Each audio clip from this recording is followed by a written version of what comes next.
Bonjour, je m'appelle Kevin Chirard, je coordonne les activités GRID en République démocratique du Congo et je suis basé à CISIN, à l'Université de Columbia, New York. GRID est un projet qui a démarré officiellement en début 2018 et qui est financé par la fondation Bill and Melinda Gates et l'Agence de développement britannique. Il est managé par CISIN en partenariat avec Wallpop à l'Université de Southampton, la fondation Flowminder et le Fonds des Nations Unies pour la population.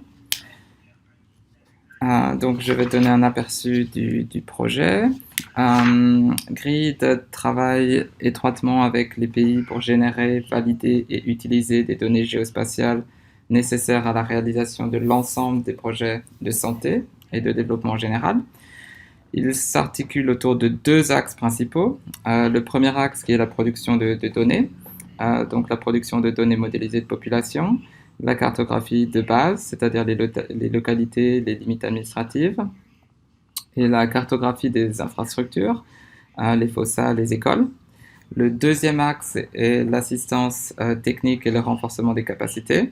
Donc c'est à la fois la collecte des données, avec l'utilisation de smartphones, par exemple, la modélisation des données, avec l'utilisation des dernières techniques en termes de machine learning et d'intelligence artificielle, et aussi l'utilisation des données, c'est-à-dire faire en sorte que ces données soient utilisées et mises à jour localement. Donc il y a un certain nombre de défis qui sont liés à ces données au Congo. Donc le premier défi, c'est celui des dénominateurs. Il est fondamental pour la provision de services, mais aussi pour définir les indicateurs et suivre les performances, d'avoir un dénominateur solide qui est juste. Sans dénominateur crédible, il est difficile d'évaluer, par exemple, la couverture vaccinale. Donc les défis dont fait face la DRC sont à la fois une résolution insuffisante, des données obsolètes qui ont plus de 35 ans, et d'autres challenges peuvent être aussi au niveau de la complétude et de certaines imprécisions au niveau des données de population. L'autre problème, c'est au niveau des exactitudes des données. Donc il y a en général au Congo une absence de métadonnées, c'est-à-dire de données sur les données. Il est difficile de savoir qui a collecté les données, quand, avec quelle méthodologie. Ce sont des questions qui sont difficiles à répondre et qui rendent l'évaluation et le partage des données difficiles. Donc là, on a deux exemples concrets. L'exemple des limites des zones de santé.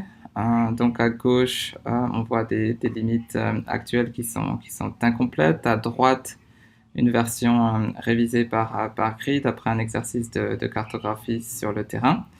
Donc non seulement la forme des zones est différente, mais aussi les labels sont inversés, par exemple pour Baka et Kamina, car Baka est un camp militaire, par exemple, qui se trouve à l'intérieur de Kamina, et non une zone isolée à part entière. Un autre problème est au niveau des données sur les localités. Certains points sont mal localisés et tombent en dehors des zones de bâti.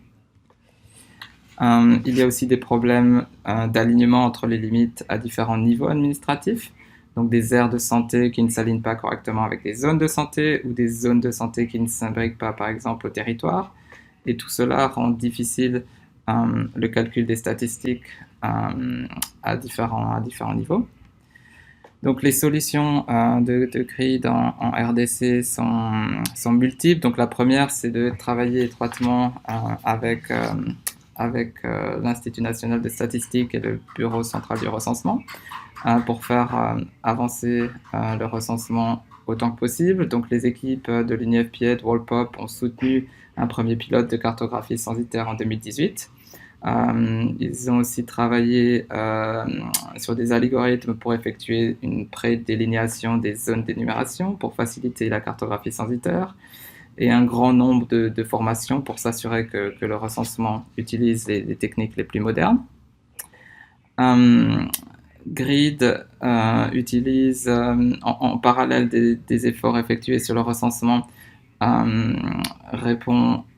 travaille sur des estimations de population à haute résolution. Donc ces travaux ont débuté dans la province du Bandundu avec UCLA et ont été étendus et complétés par GRID dans les provinces de Kinshasa et du Congo central. En termes de méthodologie, GRID combine des données de dénombrement de population avec des images satellites dans un modèle statistique dans le but de créer des estimations de population quadrillées de 100 mètres par 100 mètres. Donc le résultat de cette modélisation, c'est des données pour chaque cellule de population totale avec un intervalle de confiance, c'est-à-dire une marge d'erreur, et aussi une ventilation par âge et par sexe, ce qui permet d'avoir une approche homogène dans la collecte des données et d'avoir des données indépendantes. C'est aussi une approche granulaire et flexible qui permet d'obtenir des données de population à différents niveaux et qu'on peut mettre à jour régulièrement. L'autre aspect où GRID intervient, c'est la localisation des localités. Donc GRID utilise des images satellites récentes et haute définition pour localiser l'ensemble des communautés dans le pays. Les empreintes de bâtiments sont extraites et numérisées par Maxar et Copia et ensuite agrégées sur la forme de localités, ville, village, hameau. Et GRID fait aussi un travail sur l'attribution de noms en collectant et en consolidant l'ensemble des données des villages existants. Et ces données sont complétées directement sur les terrains pour s'assurer qu'ils sont corrects. Donc voici un exemple réalisé, un exemple de travail GRID réalisé au Congo central, où on est passé d'un peu moins de 400 à plus de 8000 villes et villages identifiés et nommés. En termes de GRID intervient également sur les limites des aires et des zones de santé. Donc, une fois un travail préliminaire effectué de consolidation et de nettoyage des données, GRID travaille étroitement avec les équipes de santé sur le terrain, les médecins-chefs de zone, les infirmiers superviseurs, les infirmiers titulaires, afin de collecter les données manquantes et de les valider à travers des réunions participatives. Donc voici un exemple de collaboration avec PASS et la Fondation Gates autour de la lutte contre la polio. Donc en mars 2018, l'ensemble des vaccinateurs ont été équipés de smartphones pour collecter des données sur le nombre d'enfants vaccinés dans chaque localité de la zone de Kitenge. Et on peut voir qu'il y a un gros décalage entre les limites initiales et finales, et que la zone de santé est en réalité 2 fois plus grande que ce que les limites initiales laissaient entendre. Donc voici un exemple de travail complété sur deux provinces qui a été effectué par GRID l'été dernier. Donc GRID travaille également sur les infrastructures de santé. GRID effectue un travail de validation et de consolidation en collaboration avec Blue Square et Acasus, à la fois à partir de données de différents projets, mais aussi des données de supervision qui sont collectées chaque mois au niveau des provinces. Donc voici aussi un autre exemple des données GRID collectées à l'échelle de 2 provinces. GRID travaille également dans le cadre du projet de cartographie de la santé financé par Gavi sur les métadonnées de téléphonie mobile pour à la fois estimer des mouvements de population, donc migration, déplacement forcé, mais aussi fournir des indications sur les changements de densité de population avec les années, les saisons, afin de compléter les estimations statiques de population. Un autre aspect fondamental du projet GRID, c'est le renforcement des capacités. Donc l'idée, c'est de renforcer un maximum les capacités de traitement des informations géospatiales du ministère de la Santé, donc à la fois l'ANSSIS et des SNIS, mais aussi des universités et des NGO. à travers la mise en place de formations techniques, d'ateliers et d'une plateforme d'apprentissage en ligne.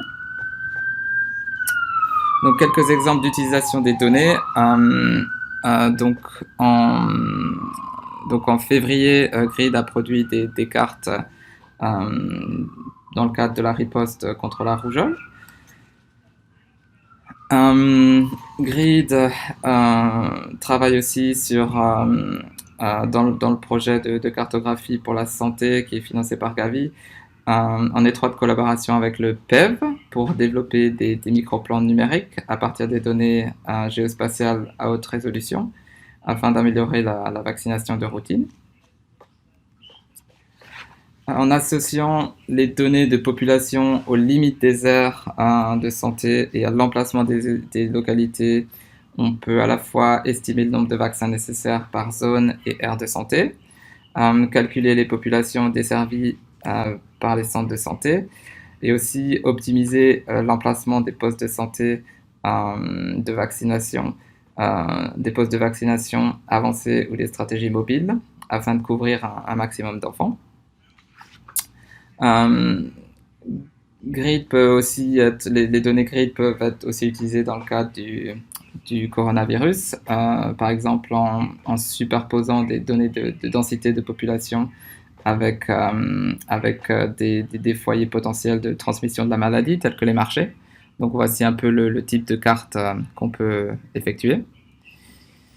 Donc en termes de prochaines étapes, Grid va à la fois, en termes de population, étendre le nombre de provinces dans lesquelles il travaille. Donc d'ici à juin 2021, il y aura 7 nouvelles provinces disponibles.